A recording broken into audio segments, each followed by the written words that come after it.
보니까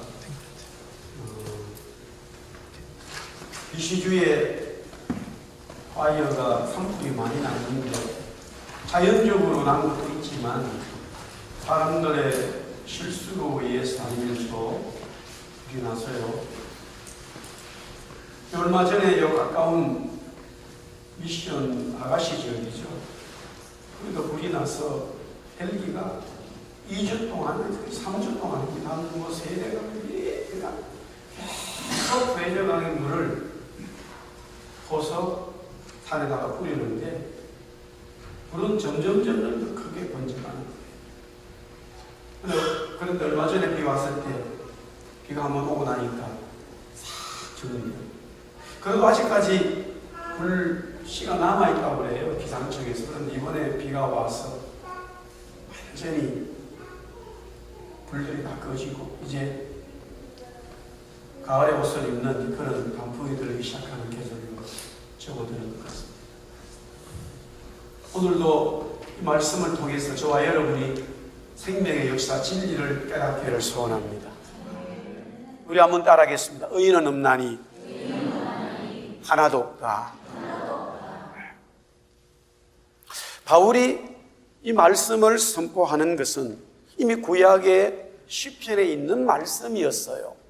물론 이제 그걸 계속 설명하겠습니다만은, 그러나 이미 자기들의 선조들이 하나님의 말씀을 받고 의인은 없다, 하나도 없다 라고 하는 말씀을 받았어요. 그런데 그 말씀을 먼저 1차적으로 유대인들은 하나님께서 우리들에게 말씀을 주셨기 때문에 말씀을 받은 우리, 즉 유대인들은 의인이 되었다라는 거예요.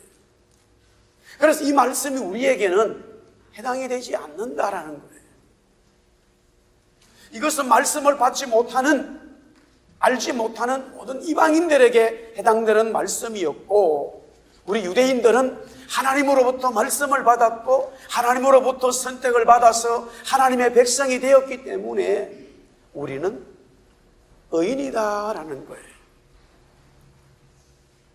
그런데 그 율법에 정통했던 바울 사도가 아니야, 이방인도 죄인이지만 나와 같은 우리 동족들 유대인들도 죄인이야, 의인이 아니야, 이렇게 말했어요. 그러니까 유대인들이, 예수를 믿는 유대인이나 믿지 않는 유대인이나 다 유대인들은 대부분이 이 바울 사도의 말에 동의를 하지 않게 됩니다.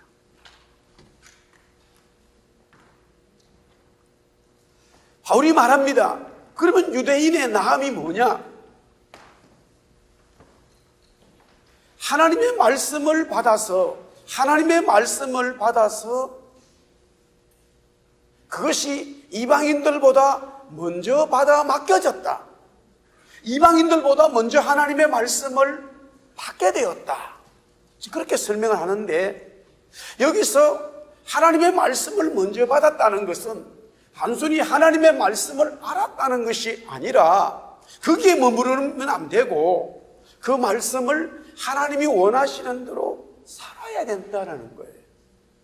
하나님이 주신 말씀대로 살아야 되는데, 우리가 그 말씀을 이방인들보다 먼저 받은 것은 분명히 유대인들은 나았어요. 좋았다 이 말이에요. 그렇지만 우리 유대인들이 하나님의 말씀대로 살지 못했다. 그리고는 끝내 하나님을 믿지 않았다. 하나님을 믿지 않았기 때문에 하나님이 보내신 예수 그리스도를 받아들이지 않았다 라는 것이 바울 사도의 논지였습니다. 결국 그들은 하나님이 보낸 하나님의 아들 메시아를 십자가에 죽이게 되지. 왜 그런 유대인들이 그렇게 하나님이 보내시는 메시아를 기다려놓고 하나님의 메시아를 죽여버리는 이런 일이 일어났을까? 바울은 말하기를, 유대인들은 하나님의 말씀을 먼저 받았지만은 하나님을 믿지 않았다라는 거예요. 이것을 오늘날 우리 이렇게 말할 수 있어요. 교회 생활을 하고 신앙생활을 하는데, 이민 와서 교회 생활을 하고 신앙생활을 하는데 하나님을 믿지 않는다. 그럴 수 있다라는 거예요. 내가 예배하고 하나님 앞에 분명히 찬송하고 찬양하는데 하나님을 믿지 않는다. 만약에 그렇다면 뭔가 이것은 심각한 것이죠. 그렇지 않겠어요?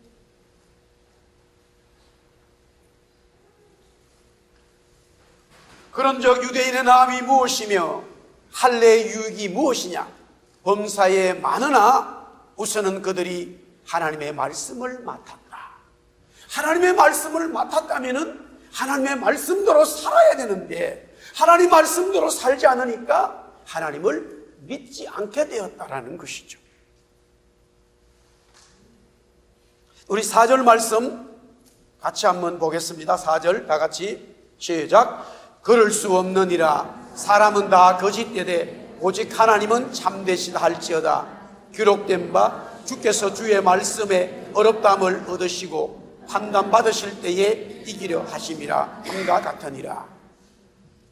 바울이 인용한 이 말씀은 구약성경 시편 51편 4절의 말씀인데, 시편 51편이 어떤 말씀인가 하는 것을 먼저 우리가 알아야 된다는 것이죠. 다윗이 밧세바를 취한 이후에 그것이 죄악인 줄 몰랐어요. 밧세바를 취하고 밧세바의 남편을 죽이기까지 해놓고도 자기가 범죄했다라는 것을 인식 못했다. 여러분들, 그게 가능할까요? 그게 가능한 일일까요? 내가 관계되지 않으면 그럴 수가 없겠지라고 하지만 우리는 그런 일들을 많이 볼 수 있어요. 나 자신부터. 하나님께서 나단 선자를 보내가지고 다윗이 범죄했다라는 사실을 깨닫게 합니다. 우리가 아는 대로 나단 선자가 왕이시여 당신이 밧세바를 취하고 밧세바의 남편 우리아를 죽인 것은 하나님 앞에 큰 죄악입니다. 그렇게 먼저 말하지 않았어요. 양을 100마리 가지고 있는 부잣집이 있는데 그 이웃 옆집에 한 마리 가지고 있는 사람도 있다. 그런데 자기가 잔치를 손님을 대접해야 될 일이 있는데 자기 집에 있는 100마리 중에 한 마리 잡아서 대접하면 되죠. 그런데 옆집에 있는 한 마리밖에 없는 그 양을 이 주인이 옆집 사람이 가져와서 뺏어서 대접을 했다. 왕이시 어떻게 생각하세요?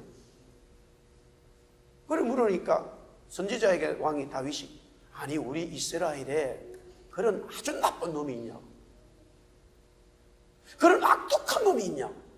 내가 정치하고 있는 다스리고 있는 나라에 이런 일이 일어날 수 있냐고 도발대발했어요. 여기까지 보세요. 다윗이 범죄한 것을 몰랐다는 거예요. 어떻게 그럴 수가 있을까? 어떻게 그럴 수가 있지? 그게 우리 인간이에요. 그게 우리 사람들이었다니까요.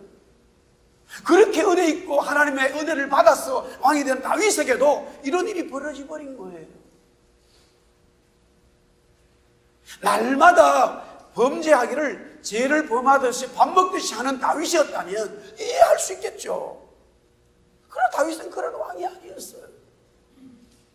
어떻게 하든 하나님 말씀대로 살려고 발부둥 치는 그런 왕이었습니다. 자기가 통치하면서 하나님 앞에 응답받고 나갔어요. 하나님이 그런 다윗에게 복을 주셔서 큰 역사를 만들어 주셨어요. 그런 다윗에게, 그런 다윗이 범죄한 것을 모르고 있다. 어떻게 그런 일이 있을 수 있죠? 나단이 말합니다. 왕이시여, 백성 중에는 그런 사람 없어요. 그럴 힘도 없습니다. 당신이 그런 거 아닙니까?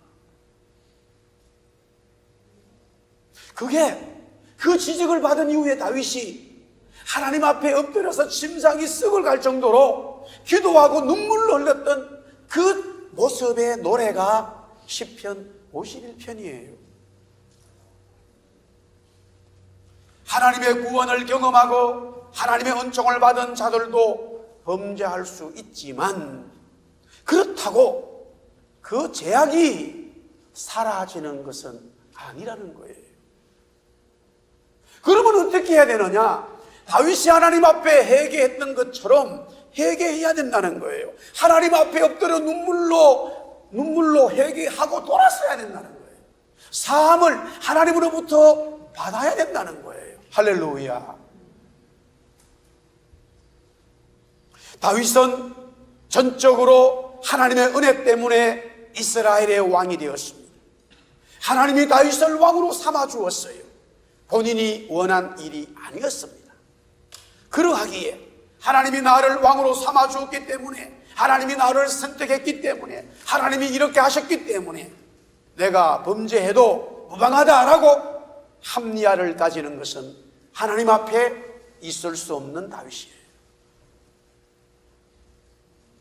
그것을 나단 선지자가 지적했다 하더라도 만약 다윗이 받아들이지 않았다면 다윗이라도 하나님의 심판을 면할 수 없어요. 그게 하나님의 법이에요.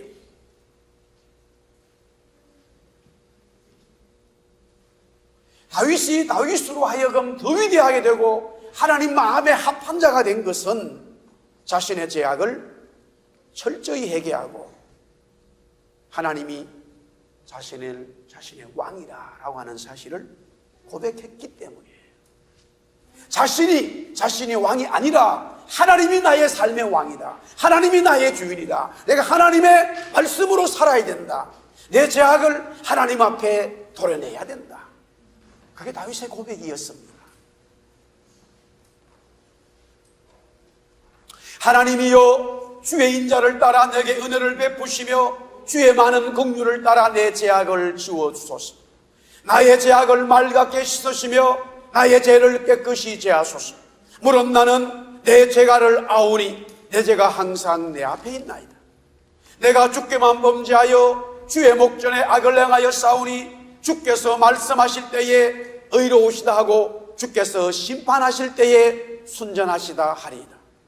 내가 죄악 중에서 출생하였으며 어머니가 죄 중에서 나를 잉태하였나이다. 보소서, 주께서는 중심이 진실함을 원하시오니 내게 지혜를 엄밀히 가르치시리다. 우설조로 나를 정결하게 하소서. 내가 정하리이다. 나의 죄를 씻어소서. 내가 눈보다 이리다. 내게 즐겁고 기쁜 소리를 들려주셔서 주께서 꺾으신 뼈들도 즐거워하게 하소서. 주의 얼굴을 내 죄에서 돌이키시고 내 모든 죄악을 지워주소서. 하나님이여, 내 속에 정한 마음을 창조하시고 내 안에 정직한 영을 새롭게 하소서. 나를 주 앞에서 쫓아내지 마시며 주의 성령을 내게서 거두지 마소서. 주의 구원의 즐거움을 내게 회복시켜 주시고 자원하는 심령을 주사 나를 붙드소서. 할렐루야. 시편 51편의 말씀, 다윗의 그 절절한 마음이, 회개의 마음이 그 속에 묻어 있는 것이죠. 구원을 받았다고 믿고 있는 자들도 범죄했다면 다윗과 같이 회개하고 하나님께 돌아서야 합니다. 다시 한번 말씀드릴게요. 구원을 받았다고 믿고 있는 자들도 범죄했다면 다윗과 같이 회개하고 하나님께 돌아서야 됩니다. 이런 회개의 삶이 없으면서 하나님의 말씀을 받았고 하나님의 백성이 되었다는 것만 자랑하고 있다면 심판을 면할 수 없다고 바울 사도는 오늘 말씀하고 있습니다. 세례 요한과 예수님이 사역을 시작하시면서 외친 첫 마디가 바로 회개하라는 것이었어요. 성령을 받고 복음을 전하기 시작한 베드로의 첫 외침은 바로 회개였습니다. 그렇다면 바울 세례 요한, 베드로, 예수님까지 모든 사람들에게 회개하라고 외쳤을까? 우리 한번 따라하겠습니다. 한 사람도 의로운 사람이 이 세상에는 없다. 할렐루야. 한 사람도 이 세상에는 의로운 사람이 없다라는 거예요. 그래서 하나님 앞에 나오는 자는 반드시 하나님, 제가 의로운 자가 아니었습니다. 하나님, 제가 죄인입니다 라고 고백하는 회개로부터 시작된다는 거예요. 설령 하나님의 은혜로 내가 구원받았다 하더라도 우리 하나님 앞에 엎드려 말씀 받고 하나님 앞에 엎드려 기도하고 하나님 앞에 찬양을 들을 때는 먼저 우리의 마음은 항상 하나님, 나의 죄악을 말끔히 씻어주십시오라는 회개의 심령으로 엎드려야 된다는 거예요. 할렐루야. 그게 바울이 지금 말씀하고 있습니다.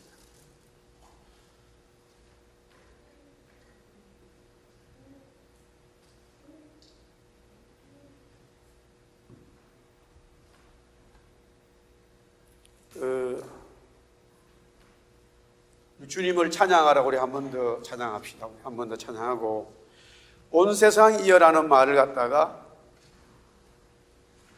예수 사랑이여 이렇게 한번 넣어보세요. 첫음만 먼저 보세요. 주님을 찬양하라 온 세상이여, 주님을 찬양하라 온 세상이여, 주님을 찬양하라 예수 사랑이여, 주님을 찬양하라 예수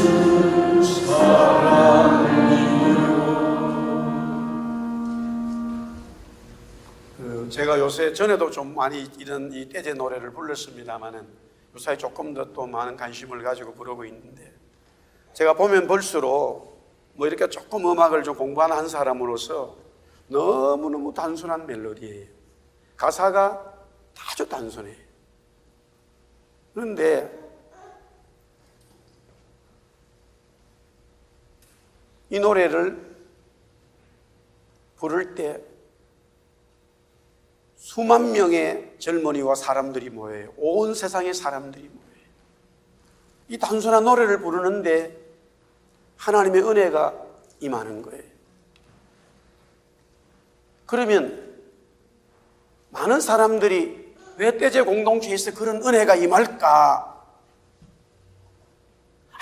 아무것도 없어요.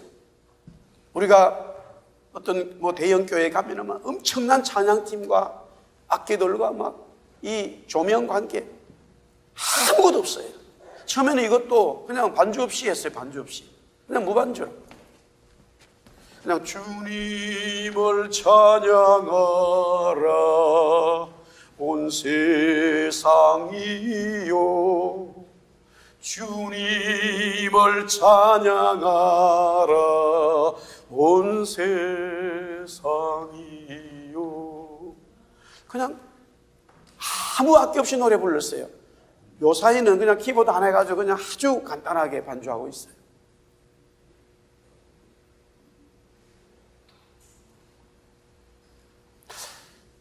일찍 은혜 받고 목사 되어서 생활하다가 또 교회를 개척하고 여기까지 왔는데요. 이제 창립식 8주년인데 하나님이 주시는 마음에 하나가 있습니다. 바울이 말한 것처럼 하나님을 모르고 하나님의 말씀을 알지 못하는 자들이 말씀대로 살지 않는다, 자기의 욕심으로 산다, 자기의 주관대로 산다 인식할 수 있죠. 그런데 분명히 하나님의 은혜를 받았거든요. 아무리 생각해도 하나님의 은혜를 받았어요. 하나님의 구원의 은혜를 경험했어요. 앞으로 생각해도 뒤로 생각해도 혼자 있을 때나 아니면 아무리 생각해도 구원을 받았어요.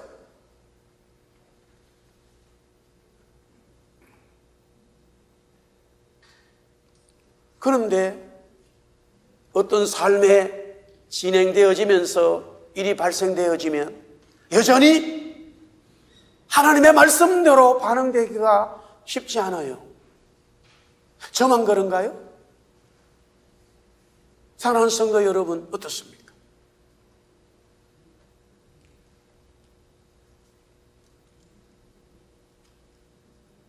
이 고민, 이 말씀의 은혜가 점점 하나님의 삶 속으로, 성령이 원하는 그 삶 속으로 들어가 있을 때에 아주 단순하겠지만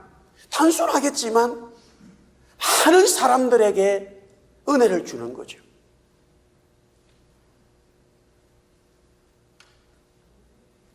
성령님께서 자꾸만 저에게 그런 기도를 시킵니다.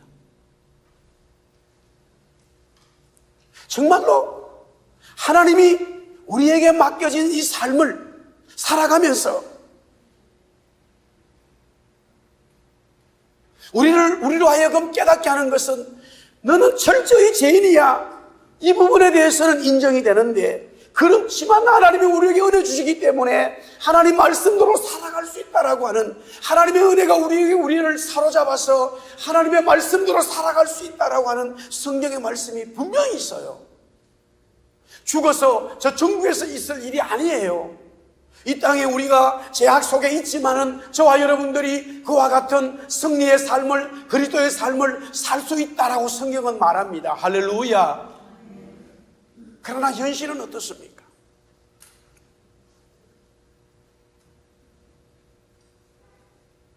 그래서 바울은 이 세상에는 의인은 없다, 한 사람도 없다라는 성경이 선언하고자 하는 그 말씀대로 선언하면서, 그렇다면 우리의 이 죄인인 이 모습의 인간이 어떻게 해야 하나님의 의를 이룰 수 있을까?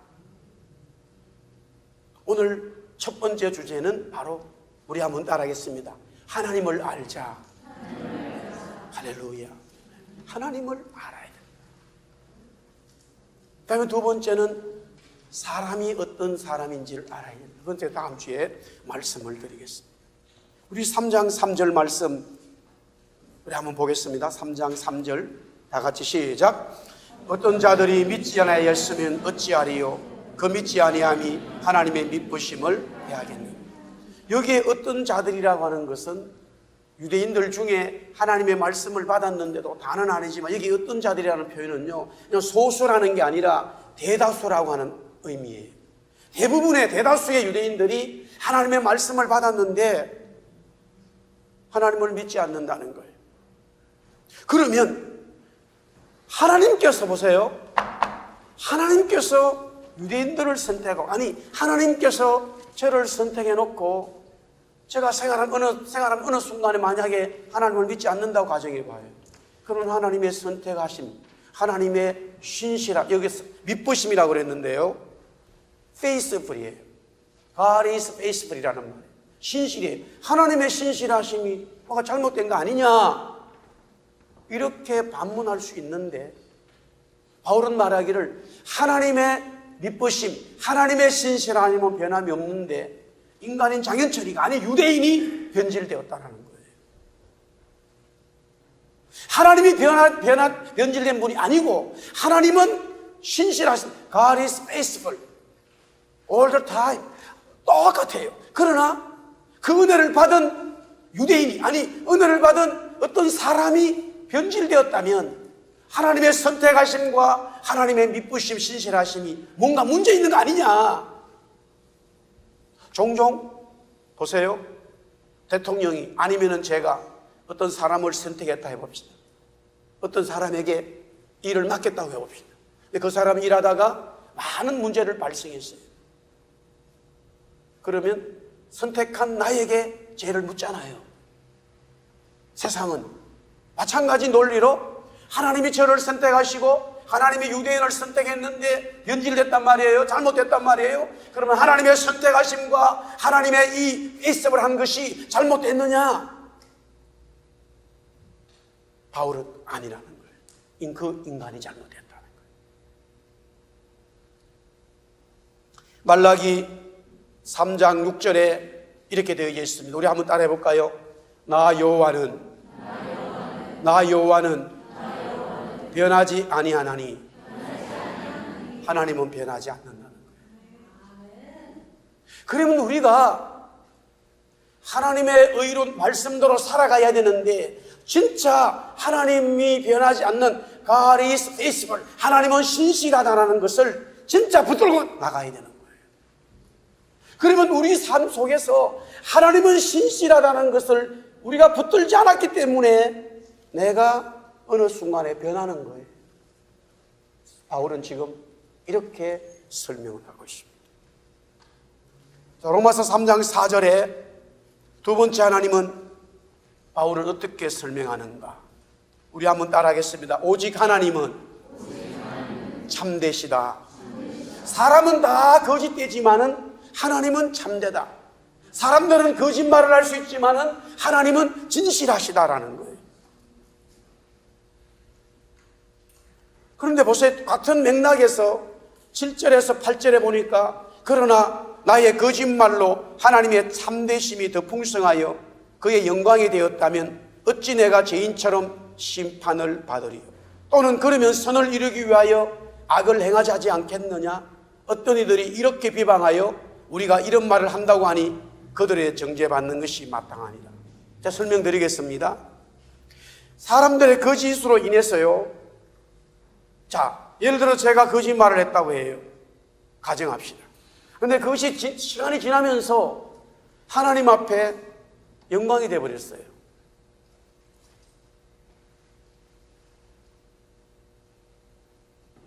어떻게 생각하세요? 바울의 논리가 아주 현실적인 거예요. 우리의 거짓말과 우리의 죄악이 있었는데 시간이 지나면서 분명히 거짓말이었고 죄악이었어요. 그런데 그렇다고 하나님은 거짓은 아니지만 하나님은 참되신데 그 일이 하나님께 영광이 되어버렸어요. 바울이 말한 것처럼 협력해서 선을 이뤄버렸어요. 거짓말이지만. 그러면 그것이 정당화되는 것이 아니냐. 그래서 더 거짓말을 할 수 있다, 범죄할 수 있다라는 사상이 만들어졌는데 있을 수 없는 일이라는 거예요. 하나님은 참되시고 하나님의 영광을 가져가시지만 우리는 하나님 말씀대로 진실되게 살아야 된다는 거예요.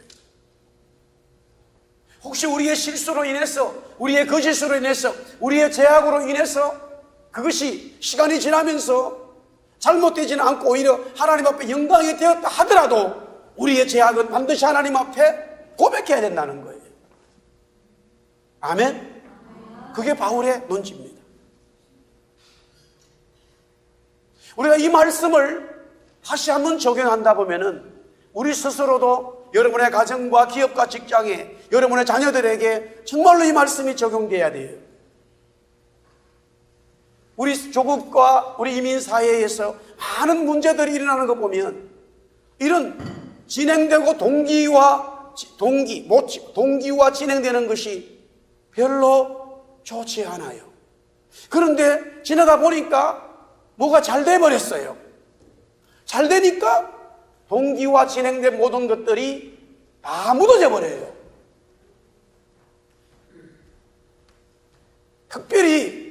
특별히 우리 한국 사람들은 이 부분에 제가 봤을 때는 조금 강한 편일지 모르지만 상당히 천부적인 재능들을 가지고 있는 것 같아요. 이 백인들은요, 동기부터 아주 진행되는 아주 철저합니다. 되지 않는 건 아닌 거예요. 물론 다는 아니겠지만, 물론 우리도 그래요. 다는 아니에요. 그러나 대부분이 어떤 동기와 진행되는 것이 문제가 있음에도 불구하고 결과가 좋아져 버리면 다 묻어버려요. 잘 됐다고 생각하는 거예요. 문제가 없다고 생각하는 거예요. 그래서 하나님 앞에 영광이 됐다라고 말하는 거예요. 이런 사상이 그 시대에도 있었는데 바울은 철저히 잘못된 사상이라. 하나님은 거짓이 없고 하나님은 참되신 분이기 때문에 하나님의 영광을 받으시는데 그 하나님을 믿는 우리 성도들은 모든 동기와 진행되는 모든 과정들이 하나님의 말씀에 합한 그 모습으로 진행돼야 된다. 그래야 진정한 하나님의 영광이 된다라는 거예요. 설령 혹이라도 우리의 실수로 범죄로 인해서 그것이 하나님 앞에 시간이 지나면서 영광이 되는 일이 발생했다 하더라도 우리의 죄악은 간과할 수 없다라는 거예요. 믿으십니까? 왜 그러냐? 다시 한번 따라합시다. 하나님은 진실하시다. 할렐루야. 세 번째, 로마서 3장 5절에 보니까 그러나 우리 불의가 하나님의 의를 드러나게 하면 무슨 말을 하리요? 내가 사람의 말하는 대로 말하노니 진노를 내리시는 하나님이 불의하시냐? 하나님은 의로우신 분이라는 거예요. 인간의 의로운 자가 아니기에 의인이 될 수 없지만 하나님은 의로우신 분이라. 인간의 거짓으로 하나님의 참되심이 나타나서 하나님의 영광이 되었다고 해도 인간의 죄악이 없어지지 않는 것처럼 인간의 불의로, 즉 의로움 없는 것으로 하나님의 의가 드러났다고 해서 인간의 죄악이 없어지지 아니하는 것이라. 하나님의 심판을 받을 수밖에 없다라는 거예요. 제 말씀을 정리해 보겠습니다. 지금 바울이 우리에게 주시는 말씀은 1차적으로 그 당시에 유대인들이 반론을 했던 것입니다. 하나님이 자기들을 선택하고 백성으로 삼으셨기에 하나님이 자기들을 버릴 일은 없다는 거예요.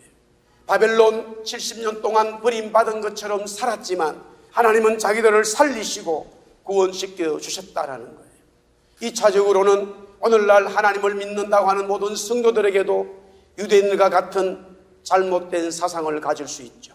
하나님의 구원을 확실히 믿고 있기 때문에 하나님은 나를 버리지 않으시지, 그러니 불의를 행하여도 된다라는 사상은 우리에게 있어서는 안 됩니다. 하나님은 의로우신 분이기 때문에 우리의 불의로 인해서 하나님의 영광이 되고 하나님의 역사가 된다 하더라도 우리는 하나님의 의를 닮아가는 하나님의 의의 사람들이 되어야 된다. 그것이 바울이 설명하고 있습니다. 하나님의 선택과 구원은 변하지 않아요. 하나님은 의로우시기 때문에. 그러므로 저와 여러분들 우리 사랑교회가 하나님의 의를, 정말로 하나님이 말씀하시는 의를 붙들어야 우리에게 하나님의 의의 역사가 나타난다라는 것이죠. 할렐루야. 네. 어제 우리 서집사님, 소홍경 집사님 집에 신방을 했어요. 5째 아이 다나를 봤는데 한 달 일찍 엄마 뱃속에서 나왔어요. 그래서 다 자라지 못했기 때문에 인큐베이터에 한 몇 주 있다가 이제 오게 되어졌어요. 이런저런 이야기를 하는데 첫째, 둘째, 셋째는 자연분만을 했고 넷째는 수술을 했대요. 이유는 넷째가 손을 들고 있어가지고 굉장히 좀 앞장서는 아이인 것 같아요. 보니까 그런 것 같아요. 그래가지고 어쩔 수 없어서 수술을 했고 이번에는 순산을 했는데 의사가 이런 말을 했다고 그래요. 저도 이번에 들었어요. 어제 들었어요. 엄마가 아이를 놓을 때 자연분만을 하잖아요. 고통이 있죠. 성경에 보니까 죄악 때문에 고통이 왔지만 어쨌든 고통이 있어요. 그렇다 치더라도 자연순환을 하면은 그 순간에, 자연분만하는 그 순간에 전혀 엄마 몸에 없었던 아주 슈퍼내추럴 같은 균들이 막 생긴대요. 그래가지고 그 뱃속에서 나오는 아이가 그 균을 먹고 또 그 균 때문에 보호를 받는다는 거예요. 근데 이 칼을 째서 나오면 전혀 생기지 않는다네요. 잘 들으세요. 이제 우리 결혼하신 분들.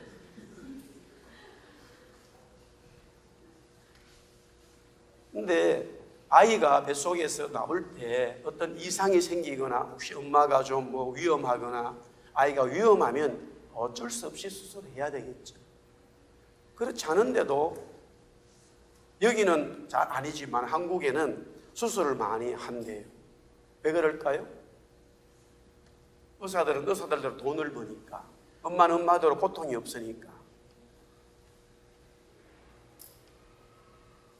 제가 사진 하나 가져왔어요. 한번 보세요.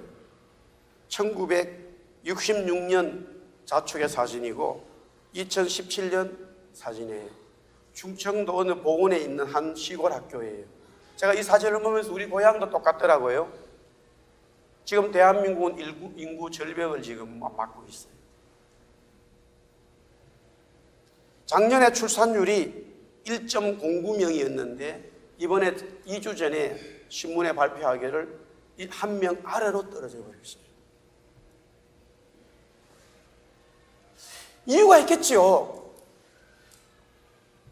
결혼을 자체를 하지 않고 결혼을 한다 하더라도 아이를 놓지 않고 하여튼 뭐 그냥 결혼을 또 해야 또 아이를 놓는데 어쨌든 많은 이유들이 있을 거예요. 그런데 저는 감히 목사로서 그 중심을 보면은 인간의 불의한 마음이, 욕심의 마음이, 걱정하는 마음이, 세상을 비교하는 마음이 중심을 먼저 잡고 있어요. 아닌가요? 아이를 하나 놓으면은 생활비가 많이 들어가, 교육비가 많이 들어가. 어떻게 될지도 모르면서 이미 다 걱정하고 있고 로키 산맥 같은 걱정이 다 돌아와 있어요.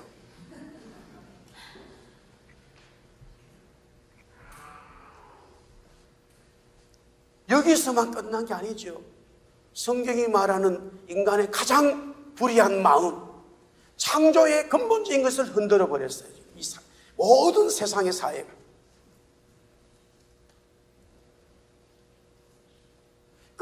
끊임없이 인간은 하나님의 의를 찾아가는 것이 아니고 하나님 앞에 대한 불의를 찾아가고 있어요. 하나님의 의를 경험한 사람들조차도 하나님의 의의 말씀대로 살아가야 되는데 바울의 논지는 그 유대인들조차도 불의를 찾아가고 있다는 거예요. 사랑하는 성도 여러분, 우리가 밴쿠버의 이민자로서 정말로 이름 없이 뒷도 없이 살아가는 우리의 삶들이 될 수 있습니다마는 하나님의 의의 사람들이 되기를 바라요.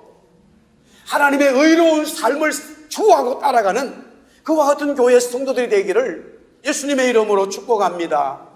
근면합니다. 그것이 마지막 때에 우리에게 주신 하나님의 말씀들이에요. 메시지입니다.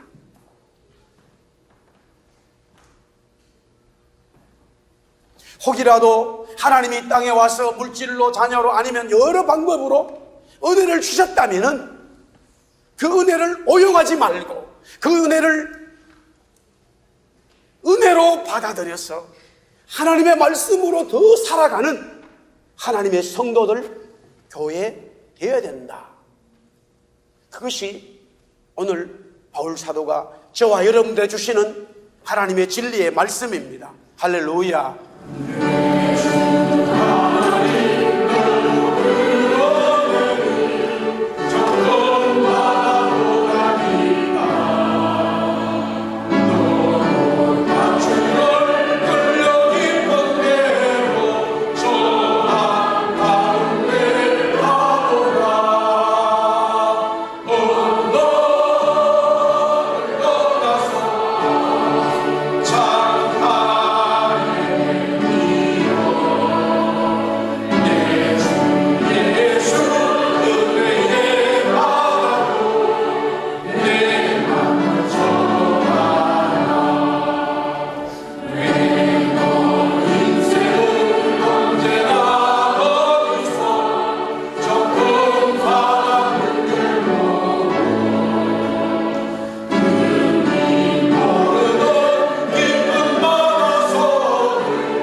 네.